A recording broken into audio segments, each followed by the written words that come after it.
right, so leading through chaos and planning for success. Our speaker today is Erik Therwanger, author, speaker, coach. I am super excited to see Erik again. I first met him at a Minnesota Chamber event last spring. It was fantastic. It's if you get to go to those conferences where, you're in this room all day, eating, stale crackers and water, because that's all they have out at the moment. And then you get a speaker that walks in the room and just commands the audience and just really gets you percolating about everything that you're doing in not just business, but your personal life as well. He's one of those kind of speakers. So I'm super excited to bring him to the Hermantown Area Chamber of Commerce today. A little bit about Erik. He's the founder of Think Great and the author of the Think Great collection. As the vice president of a media company, Erik developed a team of leaders and designed the systems necessary to achieve over 300% annual sales growth. He now teaches business leaders how to reach new levels of success based on his unique experience as a United States Marine. So I hope you include a little bit of that, Erik, in your presentation today. But he shares those experiences as a Marine, an executive business leader, a sales professional, and an entrepreneur. His 3 pillars of business greatness allows organizations to achieve greater results by providing dynamic programs and resources for the enhancement of leadership development, strategic planning, and sales excellence. So without further ado, I would like to introduce you to Erik Therwanger of Think Great. Well, hello, everybody. So good to be here. Kim, thanks so much. It seems like it was a long time in the planning for this, and all of a sudden, here we are. And so, when I had the opportunity to meet with Kim and talk to her about what the topic should be today, I was sharing with her some of the most relevant, most requested topics that we have right now, especially during this time period. And leadership came up. Obviously, I've done all kinds of webinars on leading people through chaos, planning through chaos, selling through chaos, accomplishing goals through chaos. We're even doing the cure for social distancing now, a lot of things. And as we got to talking, we thought, with just 3 weeks left in the year, under 3 weeks now, we should really discuss leading and planning, do a combo. So what we've done is we've customized a presentation for you today to share some ideas about how to lead through chaos, but also plan for success, which perfect timing of the year for this. Not only are we in Q4, but we have had the weirdest year ever. And as we start to go into the leading side of it, I wrote this book, The Leadership Connection, about 5 years ago. And when I did, there was over 409 million results on leadership when you type that word in Google. Those were the results that came back, 409 million. I just typed in leadership yesterday and there were 2.5 billion results that came back. And so there's a lot of resources on leading people, but this is when it's needed the most. We need to lead people. It's easier when all the stars align and things are going great. But during chaos, this is a little differently, but this is when we're needed as leaders the most. So I want to start off with just the big elephant in the room, right? Here we are, 2020, coronavirus, COVID-19. Everywhere you turned this year, there's an article, there are news coverages, there are webinars on COVID-19. And Time Magazine, well, they've covered it quite a few times, but one of the most interesting articles that they did, and maybe you can relate to this, is they said that the coronavirus outbreak has become the world's largest work from home experiment. I believe that is partly true, but I think they missed the boat on this whole article. There's a lot of experiments happening right now. And by all means, if you'd like to chat in, I'm going to try and check out the chat line and you can send a message to Kim and she can ask a question. This isn't designed for me to just be bobblehead Erik today. This is designed for me to help answer any questions you have too. So feel free to chime in, or you can unmute and chime in if you'd like. But I think there's other experiments going on right now, and maybe you'll agree with me. Here's what I've discovered just in the past 9 months, that for some businesses, this is a survival experiment. It's an experiment in communication, team building, culture, sales, engagement, planning, vision, so many things. There's an experiment happening in all of these. But Time Magazine really forgot to cover the main experiment that's happening. But luckily I'm here today, right, Kim? So I can cover what that experiment is. And in my opinion, the most important experiment happening right now is a leadership experiment. We're finding out who's who as leaders, finding out who's ready to step up and who's ready to do more than just fill a position, but fulfill a purpose. And that's really critical right now. You know, we have two options for this leadership experiment, and that's either to pass it or to fail it. I'll just throw some questions out there. Now that we're all Zoom experts and we know how to do the thumbs up and the hand claps and waves, how many are with me that they're going to pass it? They're going to pass this experiment and pass it with flying colors. All right, I see thumbs going up. Awesome. There we go. Because to fail it is going to be devastating, but we can pass it. And it's not as hard as we're thinking. All right, look at all those thumbs up going up. I love this. So I want you to think about something for a second. When it comes to leadership, I've found that there's really two types of leaders out there. There's two types of blades. The first one is a butter knife, a leadership butter knife, about as good as you're thinking right now. The leadership butter knife is typically somebody who has a position of leadership. It doesn't mean they're a bad person. It just means they don't understand the nuances of leadership. They don't understand what to say at that moment when their people need it the most. Leadership butter knives are sometimes promoted to the position of leadership because they're available, not necessarily capable. How many of you ever worked for somebody that just shouldn't have been a leader, but they were put in a leadership position? So you might be able to understand this concept of a leadership butter knife. They just spread things around, right? They could spread negativity, they could spread gossip, they could spread workload around, they may spread responsibility around, and not in a good way, but they just spread things around. Now, most of you probably have a butter knife at home. I've got nothing against butter knives. I got some in my cupboard too. And we usually store them, right? We store them in the utility drawer. And if we lose a butter knife, we probably don't lose any sleep over it. No big deal. We'll just replace it. But there is a different type of leadership blade out there, and that's the leadership katana. And this blade is sharp.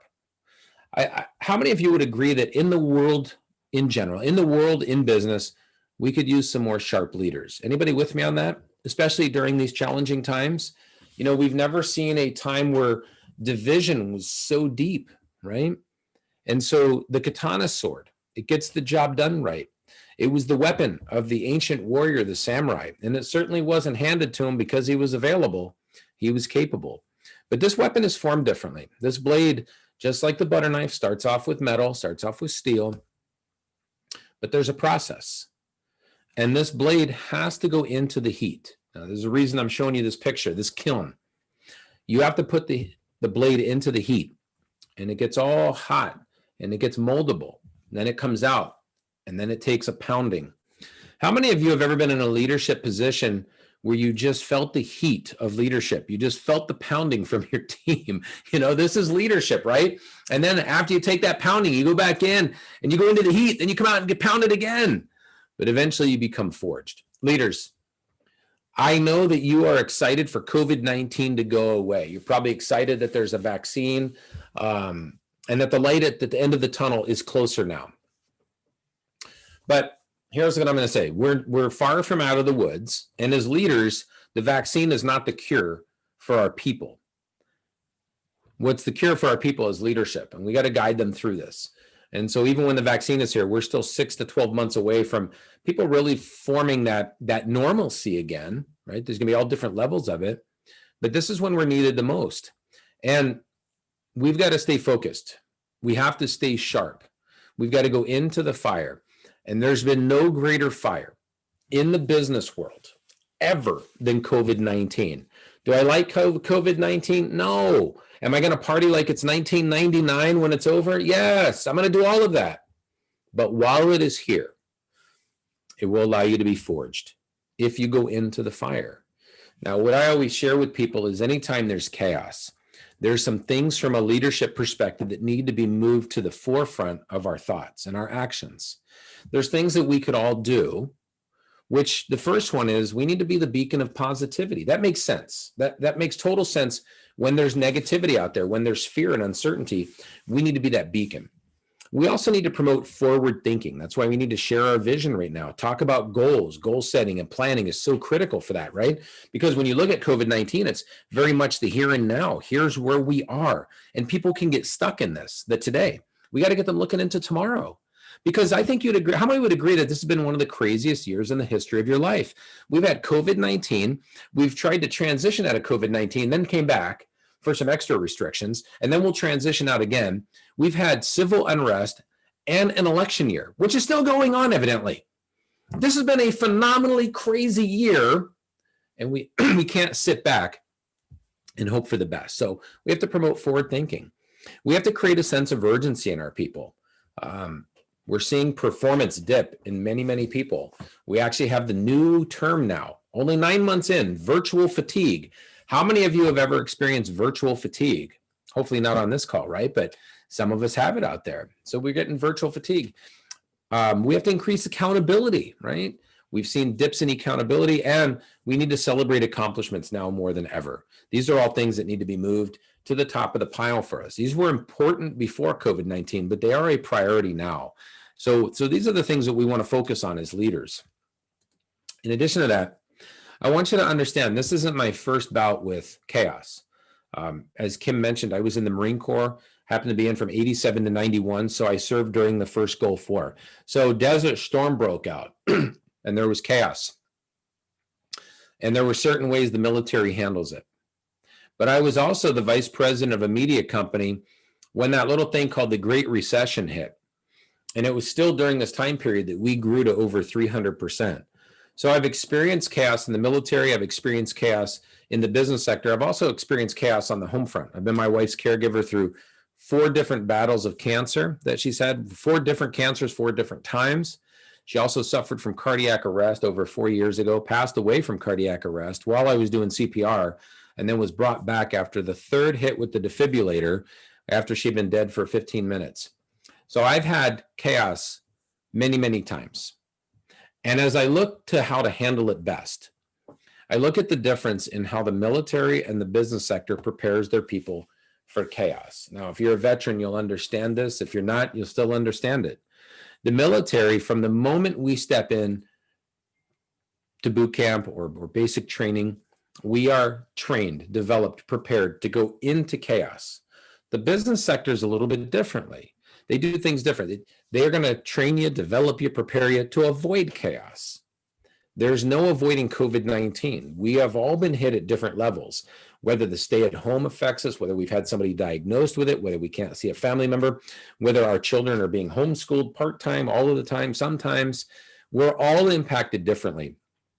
Maybe we couldn't see family over the holidays. So these things are very, very critical. And this is what we're teaching right now, is how to lead through chaos, because this isn't a chaos that's just hitting one business. If your business has suffered from COVID-19 on a lack of new business, that's a different challenge than if you have a surplus of new business. We're working with clients in both capacities right now because both are challenged because of the separation that's happening with COVID-19. Now, you can't do this back in the workplace, but when I started my basic training or my onboarding in the Marine Corps, they put you into what's called the fog of war. They constantly disorient you. You don't want to go through this, but I'll share with you the mindset that you can have. It was nonstop obstacles and challenges, whether it was the gas chamber, screaming drill instructors, or the rifle range, or the big picture you see there, the obstacle course. We were constantly taught how to perform at the highest levels, no matter what came our way. Now, here's what I've discovered about obstacles. And I think we would all agree COVID-19 has been an obstacle. With every obstacle, there is the opportunity for us to be greater, but we have to go over the obstacle. We can't run away from it. I've seen too many leaders during this whole time period say, I'm going to wait to see what happens. That's like staring at an obstacle course. It's not going to help you get over it. So we have to guide our people through these times. And I know that this can be tough, especially when very little people have had any type of leadership development.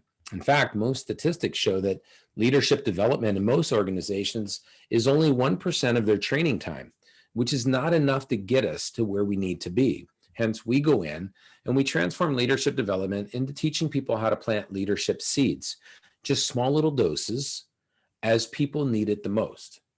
Now, for today, I'm going to issue you something. Well, you already have it, but I'm going to reissue it to you. It's called your leadership bar. And I know you're thinking, well, how do I know it's a leadership bar? Well, it says it right on there. And we know there's just one thing that we're supposed to do with this at all times, but especially during chaos. We need to raise it up. This is the time to raise the bar. We've heard leaders say this before. Sometimes they'll say in a meeting to get people fired up, we're going to raise the bar. And a couple of people say, yes, raise the bar. But nobody ever says what bar, and they never say what level to. So I'm going to fix that today. And we're going to raise our leadership bar up. And we're going to focus on one thing specifically, and that's unification. Unification is critical. We have been mandated to be separated, to be distanced. If you're like me, and I were asked this question, you'd probably answer it the same. If I asked you, what's the greatest asset in your business? How many of you would say people are our greatest asset? And if you do say that people are your greatest asset, then we know they're strongest when they're gathered and they form a team. And we've been told to separate. And so the long-term psychological effect is already happening in our people. So this presentation, Kim, good call on this one today, couldn't have come at a better time. And so when you say, all right, well, what do we need to unify? For starters, we need to unify our leaders. If we do not unify our leaders, the ripple effect is felt throughout the whole company. We need to unify our leaders, our team, and our message. And I'm going to give you a few techniques. I promise I'll keep you on target today, time-wise. Number one, step one, we have to unify the leaders. So if we're part of a leadership team, what can we do to be more cohesive? Good question. I'm glad you asked that. First thing we can do is have a leadership definition. We can start by defining what does it mean to be a leader here in our organization. This is a phenomenal exercise for everybody to do with your co-leaders, anyone on your leadership team. So for us, we even have a Think Great Leader, a definition for this. I believe, and this is right in the first dozen pages of my book, I believe that a leader, a Think Great Leader, is a person who clearly outlines a specified destination. In other words, we're going there. And we guide people there by course correcting, which means we're striving for progress, not perfection. And we adhere to the greater purpose, not the position, but the greater purpose behind the goals, which cause us to look into the future, necessary for success. How many of you on this call right now, how many of you are committed to making 2021 the greatest year in business history for you? Do we have anybody out there? 1, 2, 3. Okay, so three of you are going to love the rest of this presentation. For the rest of you, I know 2021 can be the greatest year ever, but we got to lead our way there. We can't manage our way there. So, all right, I see some more hands going up. All right, you guys are with me. So for starters, let's unify our teams, our leaders, with a shared definition. Number 2, let's also create a list of expected leadership traits. And if you look up trait in the dictionary, it's a distinguishing quality or feature or characteristic. Now, when I was in the Marine Corps, we had 14 of these things, 14 leadership traits. I'm only asking you come up with 3. If you have leaders in your company, they should all abide by at least 3 of the same leadership traits. Now, maybe that's honor or courage or commitment or tact or empathy or enthusiasm. But start to define what's expected of every leader. This will start to bring us closer together. The other thing you can do to unify the leaders is to focus on your identity. I'm going to give you the secret sauce right now. You want to know why engagement levels are so high in the military, even though pay is so low? Here it is. They believe in who they are, not just what they do. Who is more important than why? Who is more important than what? Who is more important than how? Who? Activate the power of who, your identity. Leaders, key leaders, we need to talk about these things more. Our mission statement, what we're going to accomplish every day, our vision statement, who we're going to become in the future, our core values, the values that have the most meaning and relevancy to us. And maybe you have other forms of identity, like taglines or crusades or guidelines or promises. We have to talk about who we are, and that'll help the team to do what they need to do. Just with a quick show of hands, how many of you have a mission statement or vision statement or core values? Anybody out there? All right, we're seeing some hands going up. Okay. How many of you would agree that we could probably talk about them more than we do right now? And I think that's very important. We have to speak it more. People need it. It'll help unify them. So we have to empower leaders like that. All right. So we've talked about some ways that we need to unify our leaders, but we also need to unify the team as a whole. Notice I didn't call them employees. I never referred to my people as employees. When I was in the Marine Corps, I was on payroll. I got a paycheck. They never called me an employee. If we want to unify our people, our team, be very aware of the words that we're calling them. I know that technically you can call them an employee, but at the media company, we wanted a team. How many of you agree that teamwork is critical for success? Anybody out there? Teamwork? Okay. Not employee work, but teamwork, right? So we want team members. In fact, if you think about this, everybody in your company, when they were in high school and the career counselor said, what do you want to be when you grow up? I bet you none of them said employee, but I bet all of them wanted to be part of a team. And so we've got to start to phrase things differently in the workplace, especially right now. Now, my brother was in the Army. He was never called an employee. He was called a soldier. My neighbor was in the Navy. He was never called an employee. He was called a sailor. So, just understand that every word has a significant amount of meaning. Now, I know I can't hear you, but let's just say this out loud on 3. 1, 2, 3. Teamwork. Isn't that awesome? It's so much better than group work, right? We got to unify people in a time of separation. We got to unify them. And we got to be able to identify, are they performing as a group or a team? I think most of you would agree there's the difference between a group and a team. And I think if I were to ask you which picture represents a group and a team, you would be able to identify it based on these pictures. You know the team, the team when you see it, it's on the right-hand side. Now, that doesn't mean that the dogs on the left-hand side are bad. It just means they perform as a group. They're not a team. And if you want to go somewhere, you need a team. If you want to go somewhere in the future, if you want to go somewhere and capture opportunities in the future for 2021, you need a team. And it's possible that sometimes teams perform like groups. So we have to take the pulse and know where they are. Now, again, those aren't bad dogs. Don't call the Humane Society on them. But if I were to toss in a big meaty bone in the middle of all those dogs, I bet they might turn on each other. They might fight. They might perform like a group, because people in a group have certain characteristics. Again, it doesn't mean they're bad people. It just means that group members act as individuals, and they'll focus on their personal objectives, and they perform very much in the moment, the here and now, the present. Again, not bad people, but a team is different. How many of you ever performed with a team where everybody was just firing on all cylinders, right? It just felt that you could feel that synergy, and that's exciting stuff. Because a team operates differently. They act as a cohesive unit. Everybody looks out for each other. They focus on common objectives, these objectives and goals in the future that haven't been accomplished yet. They perform for the future, not getting stuck in the present. So again, we want to look and see if we're performing as a team or a group. And I can speak with authority on this, because I remember one time in particular when I had a group mindset. It didn't last long, but I had it. And it was when I showed up to boot camp. It was August 24th, 1987, about midnight. They never can get you there at a decent hour. And while I was there, the yelling, the screaming had just exploded. And I kept thinking to myself, what did I do? What did I do? Me. I wasn't looking out for the guy to my left. I wasn't looking out for the guy to my right. I didn't even care about them at this point. But within 90 days, our leaders focused heavily on unifying us, and we were transformed into a group. Look at this picture. There we go. So that's me right there. And I still talk the guy to my right. Well, my left, if you're looking at the picture, but my right. And so they brought us together as a team. We were a cohesive unit.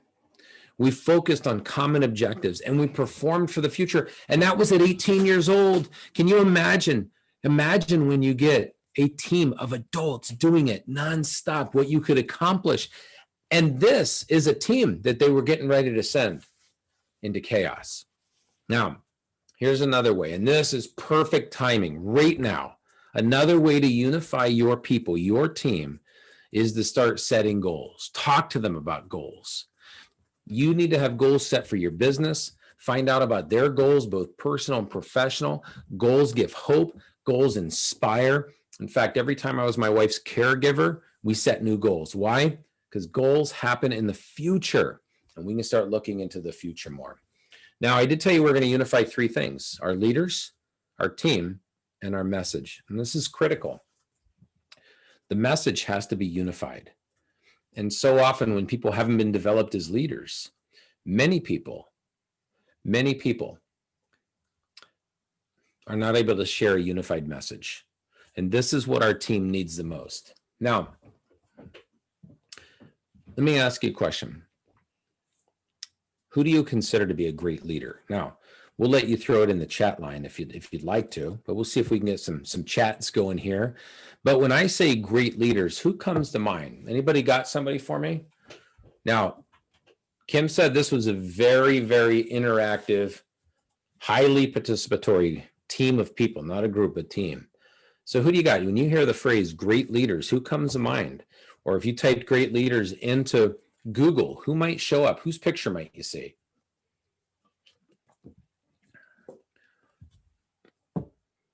All right. Clara Barton, battlefield nurse. I played her in a play. Awesome. She founded the Red Cross. That is, yes, that's right. Martin Luther King Jr. Way to go, Elizabeth. Look at you. MLK Jr. Yeah. Anybody else? Anybody heard of a great leader or somebody you consider to be a great leader? Gandhi, Barack Obama, and Michelle too. Now listen, here's the great thing about leaders.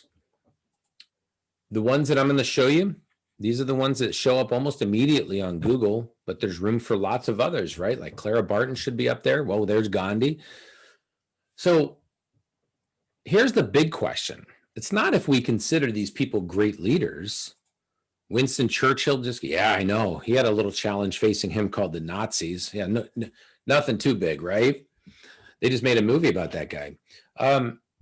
We have to ask ourselves this question. Why do people consider them great leaders? If I were to ask Elizabeth about Martin Luther King and say, Elizabeth, what do you think about Martin Luther King? It's highly unlikely she'd say, he was all right. If I were to ask Greg about Mother Teresa, highly unlikely he would say she's a slacker. They fall into the category of great leaders for a specific purpose. Now, how many of you agree that there's a difference between leading and managing? Would we agree with that? I think we are. All right, hands are going up. So we agree with that concept. We want to manage the work, manage budgets, manage shift schedules, manage inventory, but we want to lead people. We want to guide them, encourage them, motivate them.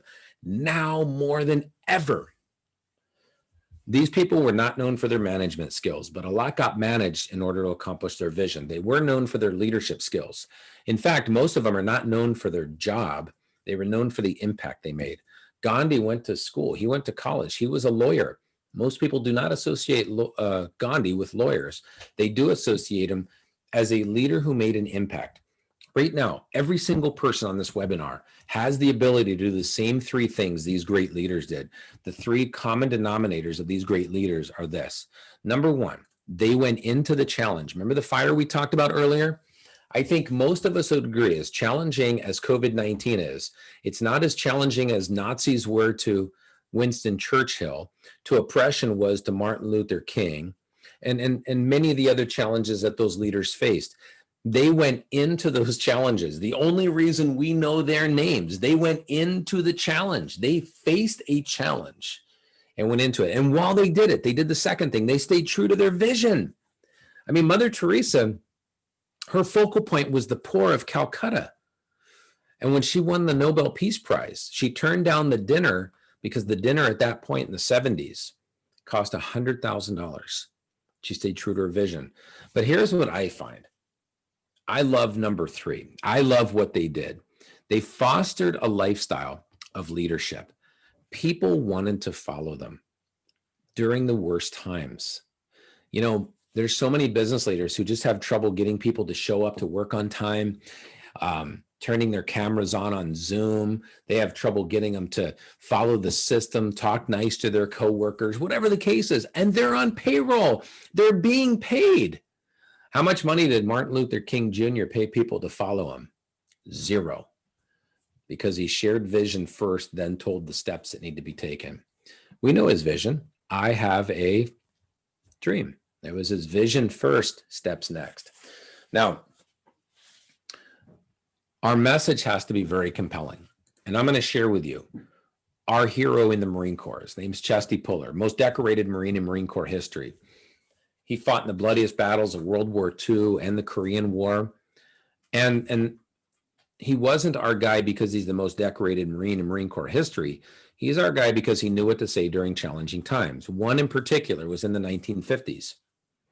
His challenging time, he took to the stage, if you will, and addressed his people before they took action.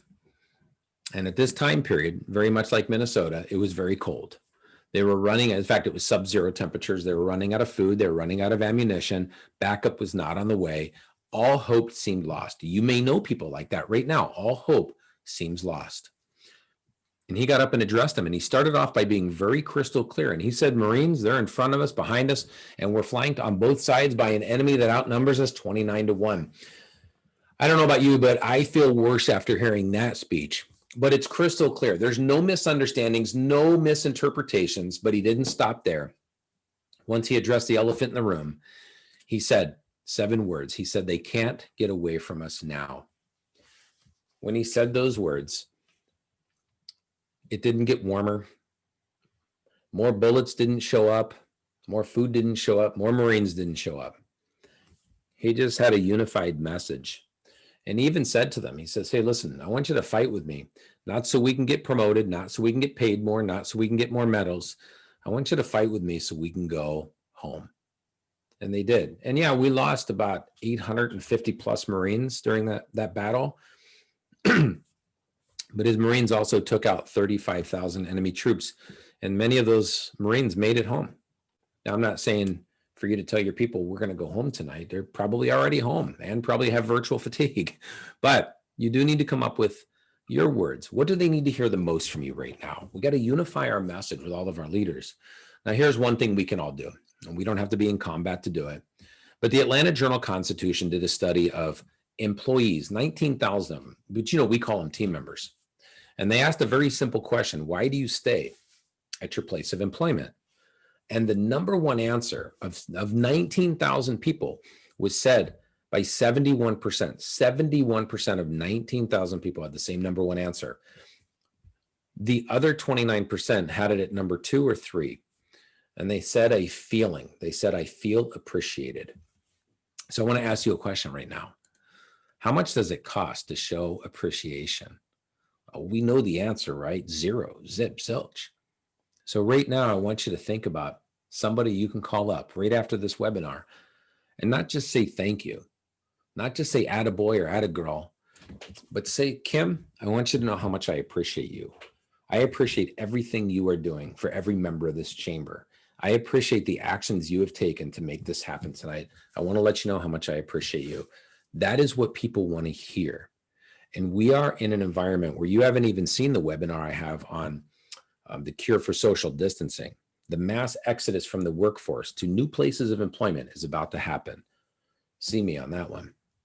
But here, it doesn't cost anything to show appreciation, so we can afford it. So the big question is, what's the return? The return on appreciation is priceless. It goes a long way. Now, I may be adding a lot to your plate, right? We got to unify this, unify that. We have a lot of decisions to make every day. In fact, according to science, does anybody know how many decisions we make every day? This is crazy. They say we make 35,000 decisions a day, everything from what we eat to the direction we drive in to what we're going to work on, who we're going to call, what we're going to eat, what we're going to wear. I think that 35,000 is actually a small number if you have a teenage daughter who is picking out an outfit. I can say that from experience right now. I think they make like 50,000 decisions, but that's just me. Now, you could be one decision away from greatness. So I do want to give you this as we're wrapping up the leadership side here. Make the decision. I'm going to add one decision to your 35,000. Make the decision to lead. Be the leader your people need. Be the leader that raises the bar and unifies the central leaders, the core leaders, the key leaders, unifies the entire team and unifies the message. They need it now more than ever. Now, before we wrap up, and I know we're getting close to winding it up, I did want to add in a couple thoughts on planning. A lot of people don't plan. And I know that because as a business coach, only about 5% of the companies I initially meet have a plan that they work. 95% either have no plan, never created a plan, have a plan but don't use it. There's just so many of them. And so planning takes time, but it's always worth it. Planning is part of the unification process. Planning will help you to plan for the future, to look into the future. And in the Marine Corps, I was an air traffic controller. So I use an aviation theme for planning, except the first quote I want to share with you is from a car guy. And Henry Ford says this: when everything seems to be going against you, remember that the airplane takes off against the wind and not with it. In other words, go into the challenge. This is exactly what he's saying. This is how we can elevate ourselves and our business. Now, I get pretty excited about the planning process, but I also got excited about my background, right? So when I was in the Marine Corps, this is where I was stationed. I right up in that tower. And I'll give you an official military term. When I served, I was voluntold to work air shows. That's right, voluntold, official word. So I worked a lot of air shows, and I got to see every aircraft in our fleet from every branch. It was awesome. And civilians came out, and I did an air show here in Yuma. I did an air show at El Toro, California. And it was awesome. That there was only one thing better than seeing the planes on the ground, and that was seeing the planes in the air when they were flying, when they were doing what they were designed to do. So I want you to think about your business like an aircraft. It's not designed to stay on the airfield of mediocrity. It's not designed to taxi around. It's designed to soar into the heavens, to elevate to new levels. How many of you would like to reach new levels of success in 2021? Anybody with me on that? All right. Then you're going to love this portion. One of the first things I learned in air traffic control school is that pilots balance four things. Every pilot balances lift, thrust, weight, and drag. And without getting into the physics of aviation, just understand that those are the four forces of flight. If those things do not balance correctly, your aircraft ends up in the wrong place. Many of you might have worked at a company where you feel like your business has ended up in the wrong place. Many of you have flown through COVID-19 and your business has ended up in a different place than you intended. Happens all the time in business. So when you look at the business statistics right now of why businesses fail, not COVID-19 related, here's what Forbes is saying. Forbes says 80% of businesses fail in the first 18 months. And then Inc.com says 96% fail in the first 10 years. That means that in a 10-year period, only 4% of businesses make it.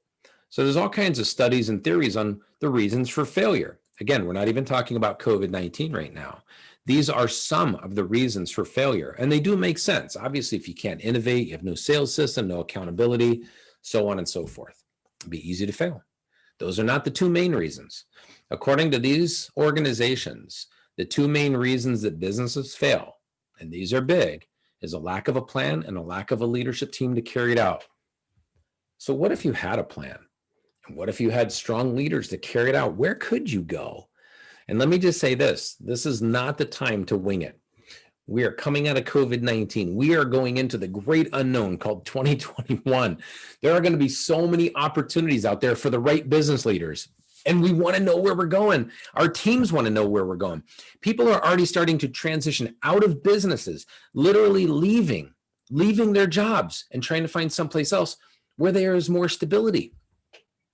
So if you would like to increase retention, have a plan. It would be like going to the airport and you get there and you ask the pilot, hey, sir, where are we going? And he says, I don't know. I would recommend getting on a different flight. But then again, if you work at a business and ask your boss, where are we going? And she says, I don't know. I'd recommend getting a new job. I would recommend working at someplace that has a plan, someplace that has stability and an outlook on the future, right? This is what's giving people hope. Leaders, understand this. You may be the sole source of inspiration in somebody's life right now, one of your team members. They may go home and maybe somebody's been laid off. Maybe somebody's been diagnosed. Maybe they can't see their family. Maybe their kids are working from home, been socially distanced from their friends. Maybe they're struggling with COVID-19, the transition from COVID-19, the civil unrest, the election year that keeps on going. We're that beacon of positivity. And the symbol that it has when we have a plan is huge. Plus, we're in quarter 4. I mean, we're only 17 days away from the new year. We need a plan to capture all the opportunities out there. Now, Kim mentioned that I ran a media company in Southern California. The owner of the company wanted to double sales. When I got there, he says, I want to double sales. I said, that is awesome. What is your plan? Guess what he said? I don't have a plan. I was entry level and I said, I'd like to help you with that plan. He goes, do you know how to do that? And I said, yes, I can figure that out. And he says, okay, well, we didn't double sales, we tripled sales. And he didn't fire me. I actually became the vice president. And our first plan wasn't that pretty, but we grew 23.99% the first year, 65% the next year, and we continued to grow through the Great Recession. Anytime there's a challenge, you need a plan. It's not the time to wing it. Now, there's benefits of a plan. I know what you're thinking. I don't have time for a plan. You do. Because imagine, here's the top 3 benefits. It increases buy-in from your whole team. They all want to be on board. It opens up new opportunities you never would have had without a plan. And it moves the future closer. You get to control time. Father Time may own it, but you can seize it. You can carpe diem, right? Seize the day. You can accomplish goals in less time than you ever thought. Now, the big question is, why is there such a lack of planning? Well, very simply because we're not taught it. If we go to higher education for our degrees, we're not taught business there. I mean, even in business classes, most people aren't taught how to be experts at planning.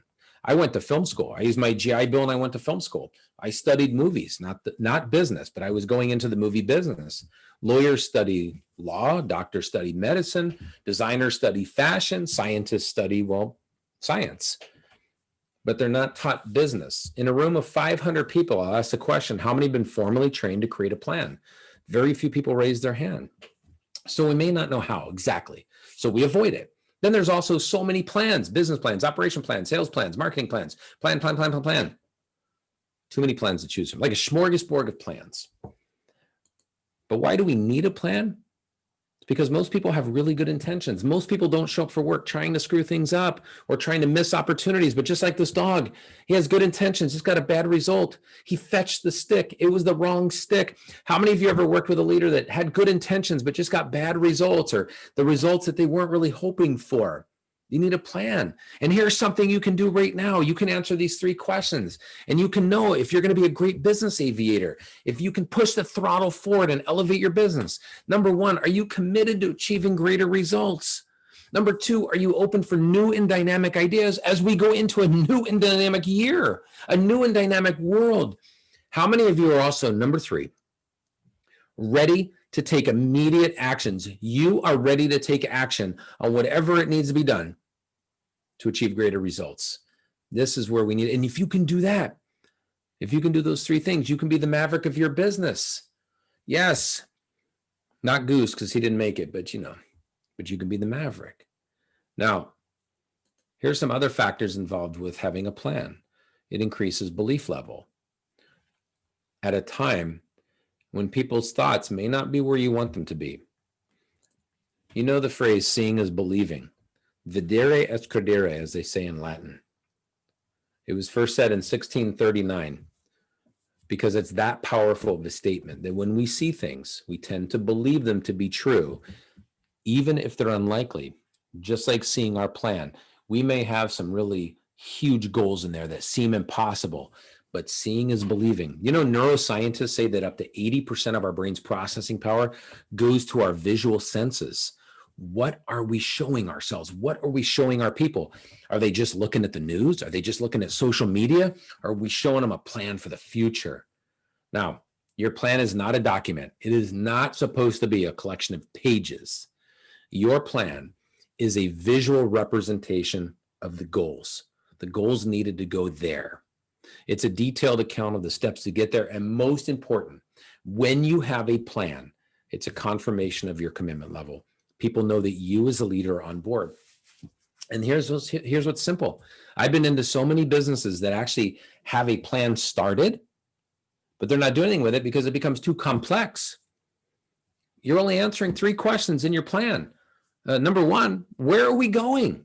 We're only planning to go somewhere. We plan to be greater. How many of you currently feel that your business can be greater than it is right now? How many are with me on that? You can even picture yourself. You can throw your video up if you're courageous. All right, I got a yes from Sandy, but she's on my team. How about your teams?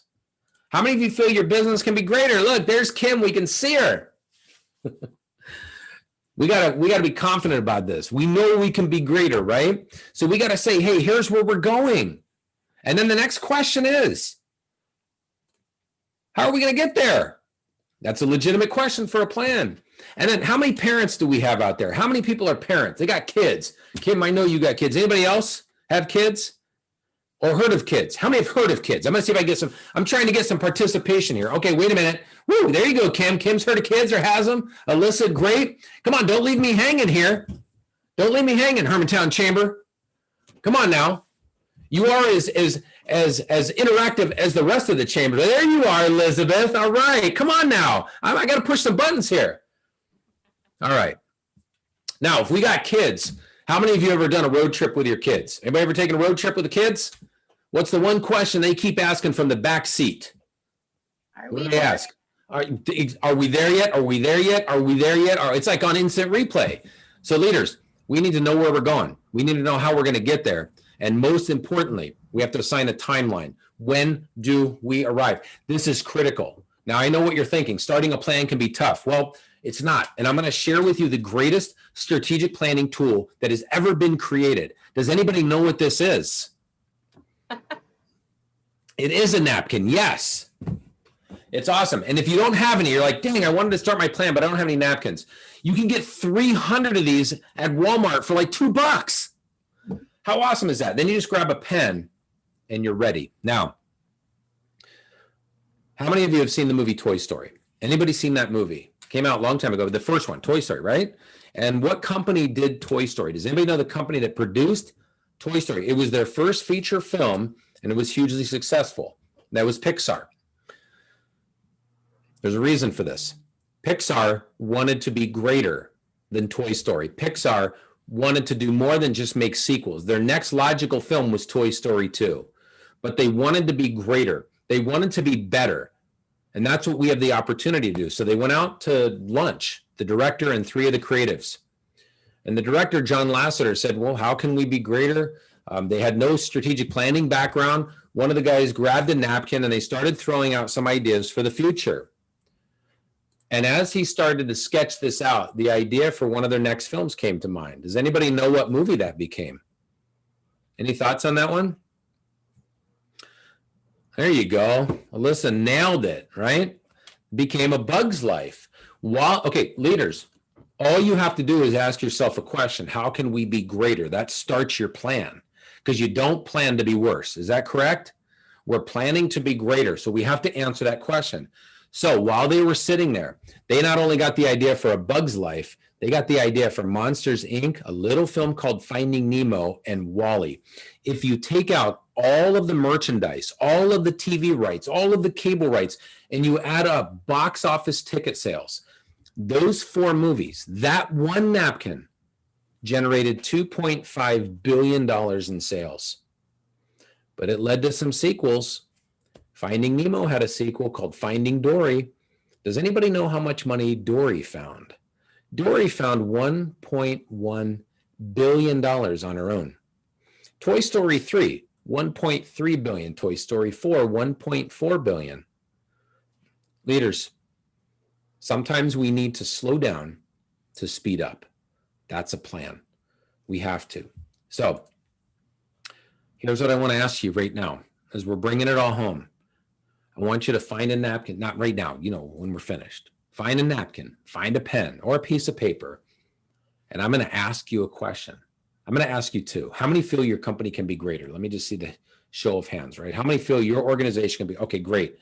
So if you can be greater, like think great, we can be greater. Here's the big question. How? How can we be greater? And write down the ways. And this becomes the beginning of your plan. How can we be greater? And then I want to encourage you from this to develop some long-term and short-term goals. And there's a reason for this. When we identify long-term goals, they provide us with direction, they provide us with meaning and understanding. It's like having an airplane with both wings. How many have ever flown anywhere? Anybody have ever flown anywhere? Don't you like, how many of you like having your airplane with 2 wings? How many are like I'm a big fan. So you got that left wing, right? There's your long-term goals. It provides the team and ourselves with direction, meaning, and understanding. Here's why we're doing things. And then we're breaking those long-term goals into short-term goals. And this other wing provides us with action, energy, and the ability to recognize our team. And these are critical. So don't just go, well, I only work on short-term goals. Well, how do you know they're in sync with your long-term goals? Well, I only work on long-term goals. Everything else will fall into place. They work together. They work in cohesion. Now, how many of you believe, and I know it's not a trick question, but it might seem like one. How many of you believe that the next 90 days are coming? Do we have any believers on the call? I believe. I do. I'm pretty certain they're coming. The big question isn't, are they coming? The big question is, where do you want to be on day 91? How successful? How accomplished do you want to be on day 91? Well, here's what I'll tell you. Day 91 is exciting to me. I want to accomplish goals. And so I do want you to think about this. We're going to taxi you to the runway. We're going to get you ready to elevate. I just want you to think about goals that you want to accomplish in the next 90 days. This will put you almost through Q1 of 2021. It's coming. We're either going to take control of the flight or we're going to wing it. I say we take control of it and just start to identify those 90-day action items, right? These 90-day goals are what we call flight levels. And as you identify them, every goal that you come up with, give it a timeline. I'm going to give you some secrets on goal setting right now. Come up with a goal and a date to complete it. And then here's the biggie. If you want to accomplish every single goal, once you have your goal and your timeline, share it with people. You can share it with me. You can get my email address from Kim and say, hey, Erik, here's my goal. Here's my timeline. I will hold you accountable. When you share a goal and a timeline, it becomes real. When I went into boot camp, they said, if you graduate, if you make it through here alive, I'll never forget those words. If you make it through alive, I'm like, what did I do? If you make it through here alive, you will graduate November 13th, 1987. I wrote that date on every piece of paper I could find. I even mailed letters home saying, Mom, Dad, my brother, my friends, my family, I will graduate on November 13th, 1987. I sent it home. I announced it. Then people started to actually reply back saying, hey, we're going to come see you graduate. And I remember in my head, I'm like, oh, shoot, I really got to graduate now. So you're a chamber, right? You're a community. Is that correct? You can share your goals with each other and timelines and hold each other accountable. I'm not good at a lot of stuff. I'm certainly not good at accomplishing goals by myself. It's always a team effort. But I'll tell you this, I wrote a goal down at the beginning of the year to finish a book. I actually switched books, but I wrote a new one during COVID-19 and it'll be out before the end of the year, ahead of schedule. And I'm going to share a goal. I'm going to lead by example because that's critical. I will write my 8th book by August 3rd, 2021. And it'll be a book on team building. I'm announcing it right now, my goal and my date, because some of you might actually, I know Kim will do it for sure, but some of you might actually call me up and say, how's your book coming? How's your book coming? How's your book coming? That's what we want, right? All right. So we have some decisions to make. We got to make the decision to lead. We got to make the decision to plan. We also have to make the decision to not stay on the airfield of mediocrity. Let your competition stay there. But right now it's time to elevate. It's time to head into 2021 with a brand new outlook on leadership and on planning. And I'll kind of pull it all together with this quote for you. A mile of highway will take you just 1 mile, but a mile of runway will take you anywhere. I want you to go anywhere in 2021. We've had a tough year. How many would agree that this has been slightly challenging? Anybody? There's always that one guy out there that's like, I loved it. This was awesome. I want you to give 2021 a theme. Ours is the year of movement. We are moving and shaking, but I don't know what it is for you. Now, also, too, during COVID, we also launched our own Facebook, our own LinkedIn, however you want to call it, our own social media platform called thinkgreatnow.com. We have tons of free resources on it. It doesn't cost you anything. It's all free. It's our give back. You can set up your own profile there. You can send me a friend request. And you can find all kinds of leadership, strategic planning, goal setting, sales resources, videos, all kinds of resources on there. Kim, I just wanted to say thank you so much for having me on today. I have been looking forward to this, and I'm happy to answer any questions that may have come in too. Absolutely, absolutely. Thank you so much, Erik. And this platform that he's talking about, I'm on there, so you can find me on there and friend me. It's cool. It interacts like your typical friend share Yeah. platforms, and lots of great information. And that's actually a great place where we can hold each other accountable too. Mm, There's some anonymity to it if you know there's people from all over the place. yeah. Yeah. Put your So goals on there. There's a lot of great thinkers on there. absolutely, absolutely. So after our last meeting, Erik, I went out and bought myself a chamber professional planner. So man, I am excited for 2021. And it's nice and pretty and perfectly bound now, but I hope by this time next year it's dog-eared and highlighted I and know, everything right? else. So, Exactly. We got a plan for a great future. well, No doubt about it. I mean, well, does if there's any business questions or personal questions or any type of insights anyone would like to share, I'm happy to hear it and also offer some thoughts. okay, fantastic. I didn't see any questions come in the chat, but feel free to turn your camera on if you'd like, or turn your microphone on and ask those questions. Um, and certainly, let's see there. Thanks. We're getting a lot of thank yous coming in there, Erik. Thinkgreatnow.com. You may have seen earlier this fall, I was promoting a pretty awesome leadership and sales series, and that was Erik.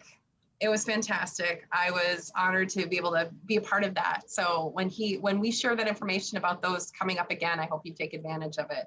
Yeah. Excellent leadership series. I loved it, Erik. It was fantastic. Thank you. And Sandy put my email address in the chat line. So any of you can also throw me a friend request on thinkgreatnow.com too. I promise I'll accept it and communicate with you. And you can email me if you have any questions that you'd like to just ask offline. And I just want to say thanks to everybody for joining us today and investing some time to take a look at leading through chaos and planning for success. And we're here to help you if you need anything, you and your teams.